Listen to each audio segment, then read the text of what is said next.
రాత్రి 11:45 అవుతుంది. 14,500 స్టెప్స్ అయిపోయినాయి. సో నిన్నట్లాగానే ఈరోజు లేట్ అయింది, అందరూ వండుకున్నారు. నేను మాత్రం ఇంకా వాకింగ్ చేస్తాను. ఈరోజు వాక్ చేయడానికి ఒక రీజన్ ఉంది.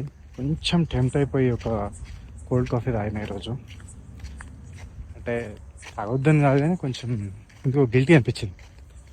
సో చేద్దామా వద్దా ఒక్కరోజే కదా అనిపించింది, కానీ కంపల్సరీ అట్లీస్ట్ తాగినందుకు కొన్ని క్యాలరీస్ లోడ్ చేసినందుకన్నా 15,000 కంప్లీట్ చేయాలి అనే ఉద్దేశంతో నేను కంటిన్యూ చేసి బాగా గట్టిగా పుష్ చేస్తే 11:45కి అయిపోతుంది. ఆల్మోస్ట్ దగ్గరకు వచ్చింది. అదర్వైజ్ కొంచెం టఫే ఉండే ఈరోజు. నేను ఫాస్ట్ నడిచి చేస్తున్నా, లేకపోతే 15,000 బై 12 AM కూడా అయిపోయి కాకుండా కొంచెం గట్టిగా పుష్ చేసిన, ఫాస్ట్ నడిచిన, అట్లే కొంచెం క్యాలరీస్ కూడా కరిగినాయి కాబట్టి ఐఎమ్ హ్యాపీ. సో అది కథ.